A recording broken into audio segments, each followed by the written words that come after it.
नमस्कार, आप देख रहे हैं डीटी न्यूज। मैं हूं आपके साथ भावना नैयर। देश और दुनिया की बड़ी और अहम खबरों को लेकर हम हाजिर हैं। शुरुआत कर लेते हैं बुलेटिन की सुबह की सुर्खियों के साथ।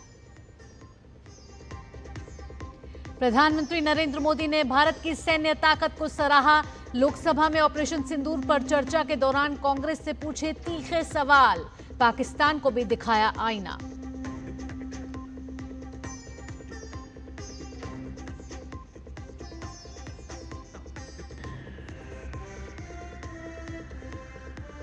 राज्यसभा में आज ऑपरेशन सिंदूर पर चर्चा की शुरुआत करेंगे विदेश मंत्री। कल रक्षा मंत्री राजनाथ सिंह और नेता प्रतिपक्ष मल्लिकार्जुन खड़गे समेत कई सदस्य बहस में हुए शामिल।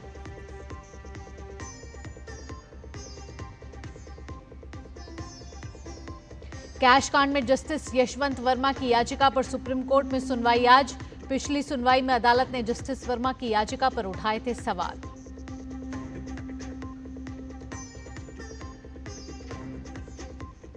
आज शाम 5:40 पर श्रीहरिकोटा से लॉन्च होगा भारत अमेरिका का सुपर सैटेलाइट निसार। पूरी धरती पर रखेगा नजर। भारत को मिलेगा और बेहतर डेटा।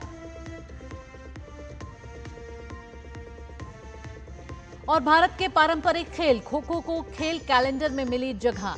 अब क्रिकेट, फुटबॉल, हॉकी, कबड्डी और बैडमिंटन के साथ ही खो खो की मचेगी धूम।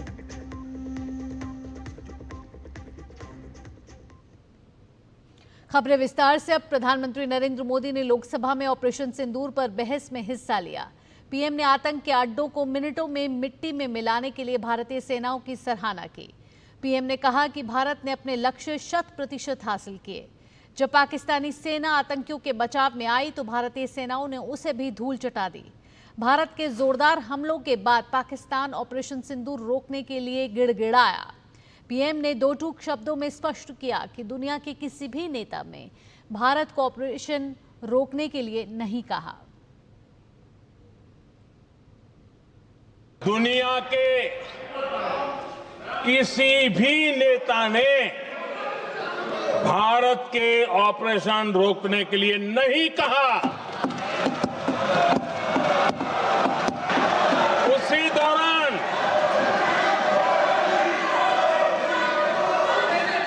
9 तारीख को रात को अमेरिका के उपराष्ट्रपति जी ने मुझसे बात करने का प्रयास किया। वो घंटे भर कोशिश कर रहे थे, लेकिन मेरी सेना के साथ मीटिंग चल रही थी, तो मैंने उनका फोन उठा नहीं पाया। बाद में मैंने उनको कॉल बैक किया। मैंने कहा कि आपका फोन था, 3-4 बार आपका फोन आ गया, क्या है?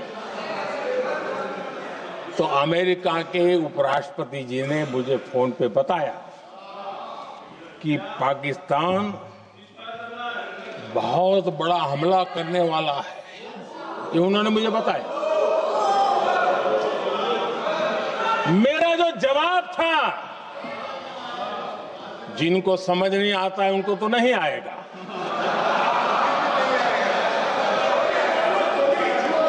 मेरा जवाब था, अगर पाकिस्तान का ये इरादा है तो उसे बहुत महंगा पड़ेगा। राज्यसभा में आज पहलगाम आतंकवादी हमले के जवाब में भारत के मजबूत और सफल ऑपरेशन सिंदूर पर विशेष चर्चा जारी रहेगी। विदेश मंत्री डॉक्टर एस जयशंकर उच्च सदन में ऑपरेशन सिंदूर पर चर्चा को आगे बढ़ाएंगे। चर्चा के पहले दिन रक्षा मंत्री राजनाथ सिंह और नेता विपक्ष मल्लिकार्जुन खड़गे समेत कई सदस्य बहस में शामिल हुए। रक्षा मंत्री राजनाथ सिंह ने ऑपरेशन सिंदूर पर विशेष चर्चा की शुरुआत करते हुए कहा कि भारत की आंतरिक और ब्रह्म सुरक्षा को सुनिश्चित करने के लिए देश के रक्षा बलों की जो भूमिका रही है, उसकी जितनी भी सराहना की जाए वे कम है। रक्षा मंत्री ने आतंकवाद के खिलाफ मोदी सरकार की जीरो टॉलरेंस की नीति पर विस्तार से बात रखी। सरकार ने एक बार फिर से संसद में स्पष्ट किया कि भारत ने पाकिस्तान के कहने पर ऑपरेशन सिंदूर को रोका था। किसी भी देश की इसमें कोई भूमिका नहीं है। राजनाथ सिंह ने पहलगाम आतंकवादी हमले में शामिल 3 आतंकवादियों को मार गिराने के लिए सेना और सुरक्षा बलों को बधाई भी दी। साफ संदेश देना था कि भारत आतंकवाद के खिलाफ जीरो टॉलरेंस रखता है। सभापति महोदय, ऑपरेशन सिंदूर का ओवरऑल पॉलिटिको मिलिट्री ऑब्जेक्टिव यह था कि आतंकवाद के रूप में प्रॉक्सी वार लड़ रहे पाकिस्तान को सजा दी जाए। इसी वजह से आर्म्ड फोर्सेस को पूरी आजादी दी गई थी कि वो अपने टारगेट खुद चुनें और उसका करारा जवाब दें। राज्यसभा में ऑपरेशन सिंदूर पर विशेष चर्चा के दौरान विपक्ष की ओर से मल्लिकार्जुन खड़गे समेत अन्य नेताओं ने इस मुद्दे पर सरकार को घेरने की कोशिश की, तो सरकार की ओर से विपक्ष के हर वार पर पलटवार किया गया। पहले दिन से ही विपक्ष ने संसद का स्पेशल सेशन बुलाने की मांग की थी। आपने नकारा और आपने नकार कर ये कहा समय आने पर उसका उत्तर देंगे, और फिर बाद में आप लोग इस तरह से आज पेश हो रहे हैं कि जो कुछ हमने किया देरी से भी किया तो बहुत अच्छा किया, ये बोल रहे हैं। राज्यसभा की कार्यसूची में आज के दूसरे कामकाज की बात कर लेते हैं तो उच्च सदन में आज समुद्री माल वहन विधेयक 2025 विचार और पारित किए जाने के लिए सूचीबद्ध है। 23 जुलाई को पेश हुए इस विधेयक पर चर्चा आगे बढ़ाई जाएगी। केंद्रीय मंत्री सर्बानंद सोनोवाल विधेयक को पारित करने का प्रस्ताव कर सकते हैं। इसके अलावा राज्यसभा में महिलाओं को शक्तियां देने वाली संबंधी संसदीय समिति की रिपोर्ट रखी जाएगी और प्रश्नकाल में सदस्य अपने सवाल करेंगे। संसदीय कार्य मंत्री किरण रिजिजू ने कहा कि कांग्रेस हर मामले पर पाकिस्तान को क्लीन चिट देती है और उसके नैरेटिव को आगे बढ़ाती है। पाकिस्तान में जो बात चलती है नैरेटिव, वो कांग्रेस यहाँ उसको आगे बढ़ाता है और कांग्रेस जो यहाँ बोलता है उसको फिर पाकिस्तान इस्तेमाल करता है। तो कांग्रेस का नैरेटिव और पाकिस्तान में जो बोलता है उसमें तालमेल हुआ कि नहीं हुआ, यही बात को देश के लोगों को समझना है। पूर्व गृह मंत्री अगर पाकिस्तान को क्लीन चिट देने का कोशिश करता है और वो कांग्रेस पार्टी का वरिष्ठ सदस्य है तो वो तो जाहिर सी बात है, सबको आपत्ति तो होगा ही। तो इसलिए इसकी जिम्मेदारी कांग्रेस पार्टी को पूरा लेना होगा कि कांग्रेस पार्टी ने पाकिस्तान को किस बात को लेकर के क्लीन चिट देने का काम किया है, वो कांग्रेस बताए। लोकसभा में ऑपरेशन सिंदूर पर चर्चा के दौरान प्रधानमंत्री मोदी ने जिस तरीके से सदन में ऑपरेशन सिंदूर से जुड़े तथ्य रखे, उससे भाजपा के राष्ट्रीय अध्यक्ष जेपी नड्डा काफी उत्साहित हैं। उन्होंने सोशल मीडिया प्लेटफॉर्म एक्स पर लिखा है कि आदरणीय प्रधानमंत्री नरेंद्र मोदी जी द्वारा लोकसभा में ऑपरेशन सिंदूर को लेकर चर्चा में दिया गया वक्तव्य कांग्रेस और विपक्षी दलों द्वारा फैलाए जा रहे भ्रम जाल को तोड़ने वाला और पाकिस्तान और आतंकवाद के खिलाफ भारत के अटूट संकल्प का परिचायक है। कांग्रेस और उसके सहयोगी दल ऑपरेशन सिंदूर पर भारतीय सेना द्वारा दिए गए तथ्यों को झुठलाकर पाकिस्तान की भाषा बोल रहे हैं। प्रधानमंत्री जी ने अपने संबोधन के जरिए उन ताकतों को आईना दिखाया है जो देश के समक्ष केवल एक परिवार के साथ ही तुष्टीकरण की नीति को सर्वोपरि रखते हुए झूठ के द्वारा देशवासियों को गुमराह करने का प्रयास करते हैं। ऑपरेशन सिंदूर के जरिए मोदी सरकार ने पाकिस्तान और आतंकियों को स्पष्ट संदेश दिया है कि यदि भारत पर आतंकी हमला करोगे तो हमारी सरकार अपने तरीके से, अपनी शर्तों पर और अपने समय से करारा जवाब देगी। बीते 11 वर्षों में प्रधानमंत्री नरेंद्र मोदी जी के दूरदर्शी नेतृत्व में भारत हर क्षेत्र में आत्मनिर्भर और सामर्थ्यवान हुआ है। सुरक्षा क्षेत्र में आधुनिक तकनीक के साथ भारत ने नए आयाम स्थापित किए हैं। देश के हर नागरिक की सुरक्षा मोदी सरकार की सर्वोच्च प्राथमिकता है। आतंकवाद के समूल नाश के लिए हमारी सरकार कृत संकल्पित है।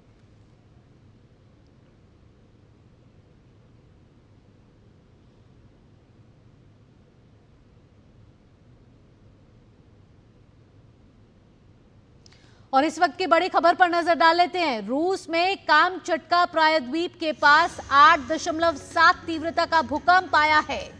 आपको बता दें कि रूस के कामचटका प्रायद्वीप में 8.7 तीव्रता का भूकंप से कई लोगों के घायल होने की खबर बताई जा रही है।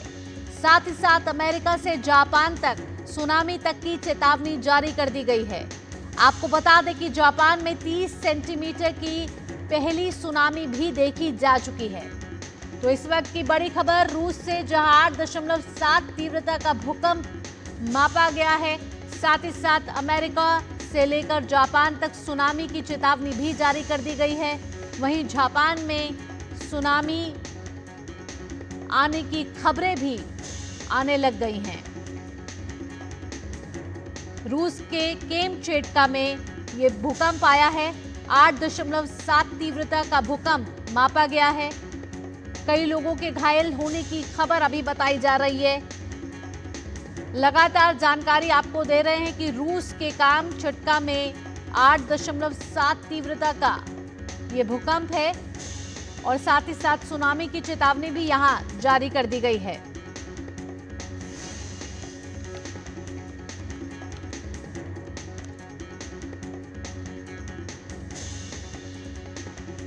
तो जापान से 30 सेंटीमीटर की पहली सुनामी देखी जा चुकी है। आगे बढ़ते हैं। भाजपा सांसद रविशंकर प्रसाद ने कहा है कि प्रधानमंत्री नरेंद्र मोदी का भाषण ऐतिहासिक था। उन्होंने आतंकवाद पर भारत का पक्ष बहुत प्रभावी रूप से रखा। ये नया भारत है, ना झुकेगा ना हटेगा, आतंकवादियों को हराएगा। प्रधानमंत्री जी का भाषण ऐतिहासिक था। आतंकवाद पर भारत का पक्ष बहुत प्रभावी रूप से रखा। ये नया भारत है, न झुकेगा न हटेगा, आतंकवादियों को हराएगा। और खून और पानी साथ नहीं चल सकता। तो इस उदय भारत का जो एक संकेत है, उन्होंने साफ साफ कहा कि दुनिया में किसी का दबाव उनके ऊपर नहीं था। ये उन्होंने स्पष्ट कर दिया। लेकिन हाँ, अतीत बताना जरूरी था। कांग्रेस का उन्होंने पूरा बताया। पहलगाम आतंकी हमले में मारे गए प्रशांत सतपथी की पत्नी प्रियदर्शनी आचार्य ने ऑपरेशन महादेव के लिए प्रधानमंत्री नरेंद्र मोदी और भारतीय सेना का आभार जताया है। उन्होंने कहा कि पहलगाम हमले के बाद ऑपरेशन सिंदूर शुरू हुआ और अब ऑपरेशन महादेव। तीनों आतंकियों के मारे जाने को उन्होंने सराहनीय कदम बताया। साथ ही उन्होंने कहा कि मैं चाहती हूं कि ऑपरेशन महादेव तब तक चले जब तक एक एक आतंकी खत्म ना हो जाए। ऑपरेशन महादेव में तीनों आतंकी का निधन हुआ है, वो सुनकर अच्छा लगा। भारतीय सेना जो स्टेप लिए हैं बहुत अच्छा स्टेप लिए हैं, इसीलिए भारतीय सेना और हमारे प्रधानमंत्री जी को मैं बहुत बहुत धन्यवाद देना चाहती हूँ। पहलगाम आतंकी हमले में मारे गए कोलकाता के समीर गुहा की पत्नी शबरी गुहा ने ऑपरेशन महादेव की सफलता पर सुरक्षा बलों को बधाई दी है। उन्होंने कहा कि आतंकी हमले में मिले घाव कभी मिट नहीं सकते, लेकिन अब कुछ राहत जरूर है।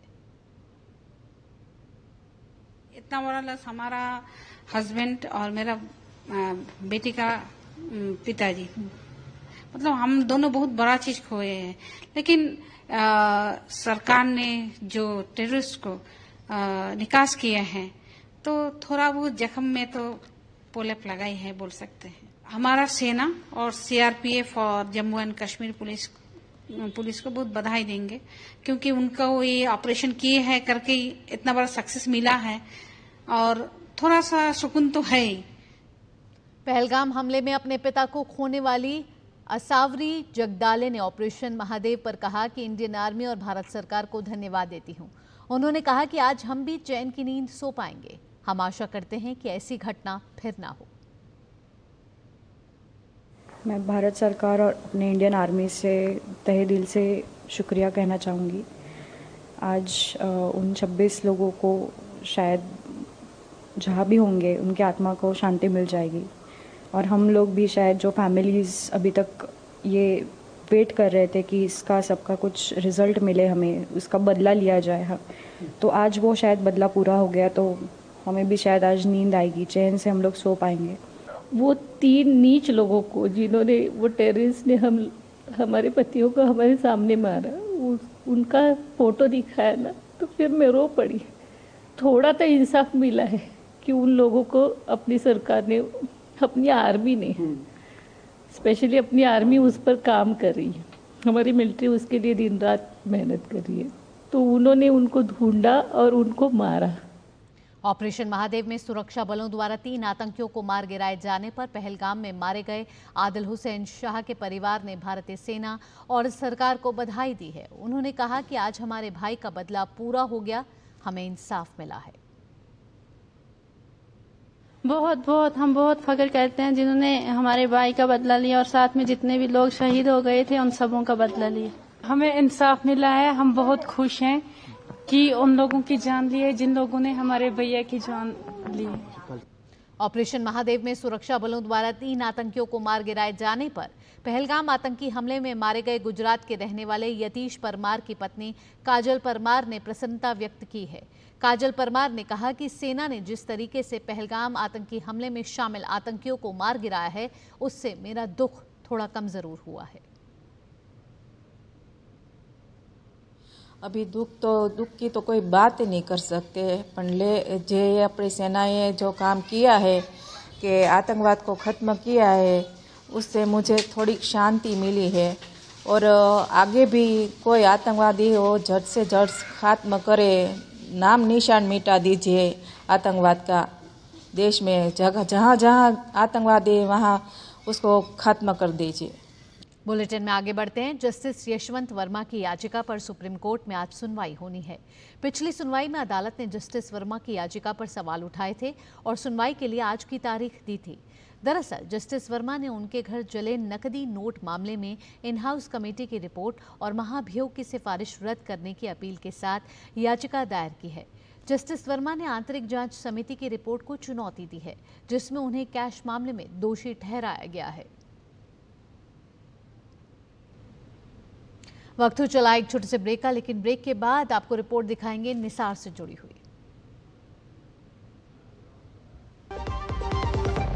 मम्मी भूख लगी। ये 1 मिनट में नहीं 4 मिनट में आएगा। थोड़ा वक्त लगेगा पर सेहत को पाएगा। NDH सूजी वर्मिसेली पर सबका दिल आएगा। NDH सूजी वर्मिसेली, सेहत भी स्वाद भी। जो लक्ष्य चुना था समझ आने लगा है। GLA यूनिवर्सिटी, उच्च लक्ष्य की निश्चित प्राप्ति। LIC लाया है unit linked insurance plan index plus. जीवन बीमा पाइए और निफ्टी स्टॉक्स के साथ अपने मार्केट रिटर्न्स को तेजी से बढ़ाइए। इस अट्रैक्टिव कॉम्बिनेशन के साथ अपना कल सुरक्षित कीजिए। सिर्फ 2500 रुपए मंथली प्रीमियम से शुरुआत कीजिए। आज ही LICindia.in पर जाएं। ब्रेक के बाद आपका स्वागत है। भारत का इसरो अंतरिक्ष में इतिहास रचने के साथ साथ नया कीर्तिमान स्थापित करने जा रहा है। इसरो और नासा का संयुक्त मिशन निसार उपग्रह आज श्रीहरिकोटा से लॉन्च किया जाएगा।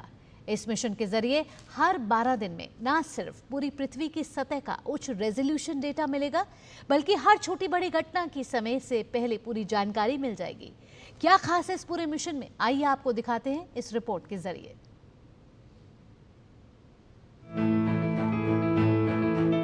अंतरिक्ष की ऊंचाइयों को छूने के लिए भारत एक बार फिर से तैयार है। निसार मिशन के जरिए दुनिया भर पर एक और छाप छोड़ने की तैयारियां चरम पर हैं। ये मिशन सिर्फ विज्ञान का नहीं बल्कि भारत की आत्मनिर्भरता, तकनीकी क्षमता और वैश्विक नेतृत्व का प्रतीक है। हालांकि इसमें लागत और डेटा प्रबंधन जैसी चुनौतियां तो हैं, लेकिन इसरो की साख, वैज्ञानिकों की मेहनत और भारत के जज्बे के आगे ये चुनौतियां कहीं नहीं टिकती। और एक बार फिर दुनिया भारत का अंतरिक्ष के क्षेत्र में एक और करिश्मा देखने को तैयार है। इसके साथ ही निसार मिशन एक और प्रमाण है कि भारत किस तरह से विज्ञान के क्षेत्र की हर ऊंचाई पर अपना परचम लहरा रहा है और दुनिया को अपने जज्बे की ताकत दिखा रहा है। भारतीय अंतरिक्ष अनुसंधान संगठन और अमेरिकी अंतरिक्ष एजेंसी नासा मिलकर इतिहास रचने जा रहे हैं। 30 जुलाई शाम 5:40 पर दोनों एजेंसियों का साझा प्रोजेक्ट निसार श्रीहरिकोटा से लॉन्च किया जाएगा। ये मिशन पृथ्वी पर हो रहे बदलावों की निगरानी करने के लिए बेहद अहम माना जा रहा है। निसार मिशन की खास बात यह है कि ये हर 12 दिन में पूरी पृथ्वी की सतह का उच्च रिजोल्यूशन डेटा देगा, वो भी दिन रात और हर मौसम में। इस मिशन का कुल बजट लगभग $1.5 बिलियन है और ये इसरो और नासा के 1 दशक पुराने सहयोग का सबसे बड़ा नतीजा है। इस उपग्रह को भारत के GSLV F-16 रॉकेट द्वारा 743 किलोमीटर ऊंचाई सूर्य समकालिक कक्षा में स्थापित किया जाएगा। निसार में 12 मीटर का मेश रिफ्लेक्टर एंटीना लगा है जो I-3K सैटेलाइट बस के साथ जोड़ा गया है। ये 242 किलोमीटर चौड़ी पट्टी में पृथ्वी की स्कैनिंग करेगा। इसके जरिए सतह की सूक्ष्म विकृति और मिट्टी की नमी जैसे बदलावों की सटीक पहचान की जा सकेगी। खास बात यह है कि ये मिशन L बैंड और S बैंड दोनों पर काम करता है। इसके चलते ये सैटेलाइट घने जंगलों, बर्फीली सतह और बादलों के आर पार भी बेहद सटीक डेटा जुटा सकेगा। यानी दिन हो या रात, हर मौसम में ये धरती का सही डेटा देगा। भारत के वैश्विक पटल पर तेजी से बढ़ते कद को ये मिशन नई उड़ान देने के साथ साथ और ऊंचाई पर ले जाएगा और भारत इसरो की ताकत का लोहा एक बार फिर पूरी दुनिया में मनवाएगा। इस मिशन पर कड़ी नजर रख रहे केंद्रीय मंत्री डॉक्टर जितेंद्र सिंह ने कहा है कि ये प्रक्षेपण रणनीतिक वैज्ञानिक साझेदारियों की परिपक्वता और उन्नत पृथ्वी अवलोकन प्रणालियों में एक विश्वसनीय वैश्विक खिलाड़ी के रूप में भारत के उदय को दर्शाता है। निसार मिशन के जरिए धरती पर आने वाली आपदाओं, विपरीत परिस्थितियों के बारे में सार्थक जानकारी जुटाकर उसके निवारण पर ध्यान केंद्रित किया जा सकेगा। खासकर कृषि और किसानों को बेहतर फसल योजना बनाने में मदद मिलेगी और सूखा या बाढ़ जैसी स्थितियों से पहले ही निपटा जा सकेगा। इसके अलावा ये जलवायु परिवर्तन पर भी नजर रखेगा। इन सभी बिंदुओं को ध्यान में रखकर इस मिशन को अंजाम दिया जा रहा है, जिसको लेकर वैज्ञानिक बेहद उत्साहित हैं। We are going to have the NASA ISRO synthetic aperture radar satellite launch using our indigenously developed GSLV Mark II vehicle, which is targeted on 30th of this month, evening 5:40. And this is going to give lot of benefit to the common man of the not only India, global community. And in fact, the satellite can cover the entire world once in 12 days. It can cover the entire world, and it is going to be used for multiple purpose, including earth observation and disaster warning and mitigation. Multiple purpose it is going to benefit. ISRO और अमेरिकी अंतरिक्ष agency NASA के इस संयुक्त mission Nisar से पूरी दुनिया को काफी लाभ होगा। ये न केवल प्राकृतिक आपदाओं की भविष्यवाणी और प्रबंधन में सहायक होगा, बल्कि सटीक अनुमान लगाने में भी कारगर साबित होगा। आइए आपको बताते हैं कि मिशन निसार कहां-कहां अपना प्रभाव दिखाएगा। भूकंप, बाढ़ और अन्य प्राकृतिक आपदाओं की निगरानी रखने में कारगर साबित होगा। समुद्री जल स्तर और ग्लेशियर बर्फ की चादरों में हो रहे बदलावों की नियमित रूप से मॉनिटरिंग होगी।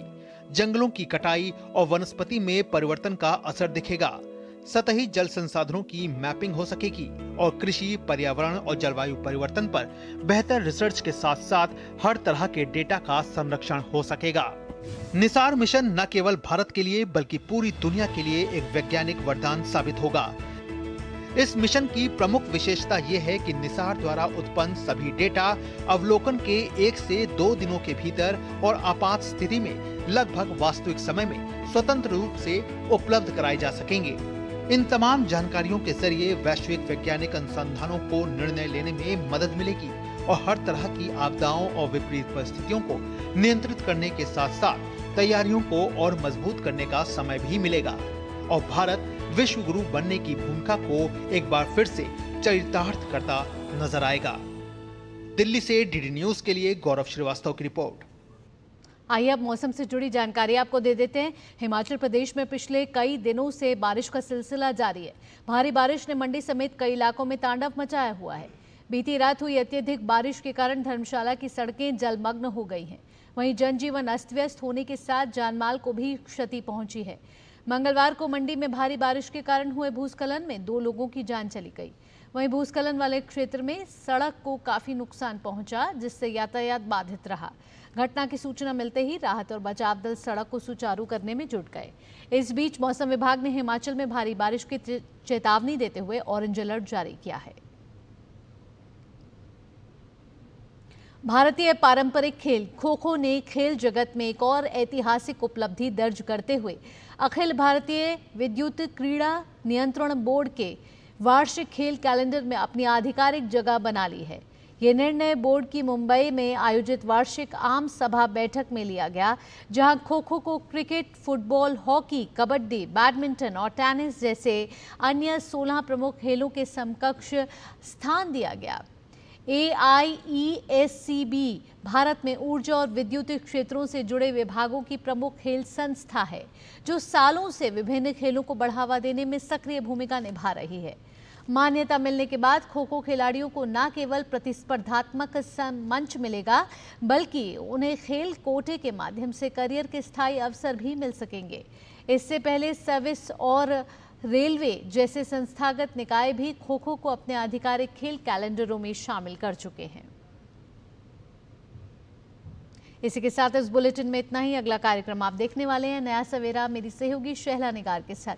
फिलहाल के लिए मुझे दीजिए अनुमति। नमस्कार।